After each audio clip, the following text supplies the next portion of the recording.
Cet été, l'agenda international ne laisse guère de répit au chancelier allemand Friedrich Merz.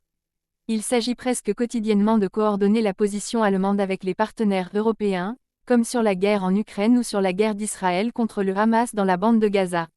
Dernièrement, Friedrich Merz a même fait l'objet de critiques massives dans ses propres rangs.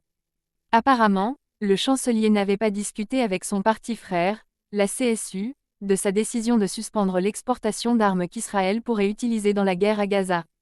La majorité de la population allemande est favorable à la limitation des exportations d'armes vers Israël, pour laquelle le SPD s'était également prononcé, mais la décision prise en solo a suscité le mécontentement. La gauche et les Verts ont critiqué le fait que l'arrêt partiel des exportations d'armes de Merz était « trop peu, trop tard, trop peu et trop tard face aux souffrances des habitants de la bande de Gaza ». Aujourd'hui, donc plusieurs jours après la décision, Friedrich Merz veut la justifier dans une interview télévisée, sur la chaîne Arte, au journal télévisé. Après les vives critiques de certains parlementaires conservateurs, le conseiller en politique étrangère de Merz, Günther Sauter, devait également organiser ce dimanche une vidéoconférence entre les experts en politique étrangère de la CDU et de la CSU afin d'apaiser les tensions.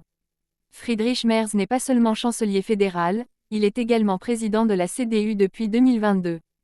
Seuls 28% sont satisfaits du gouvernement.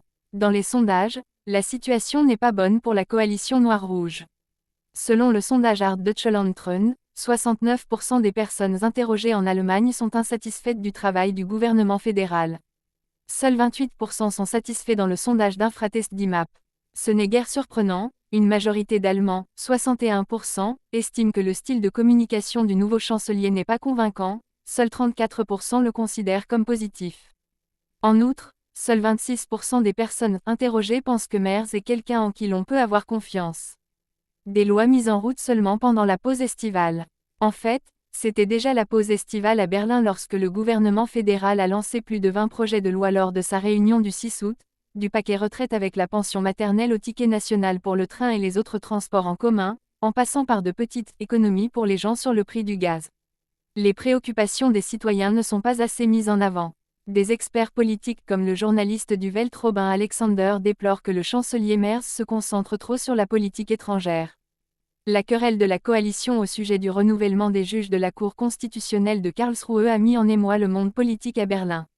Le fait que le chef du groupe parlementaire CDU, Jens Spahn, n'ait pas réussi à maintenir la cohésion dans ses propres rangs a fait naître des doutes quant à son aptitude à occuper ce poste.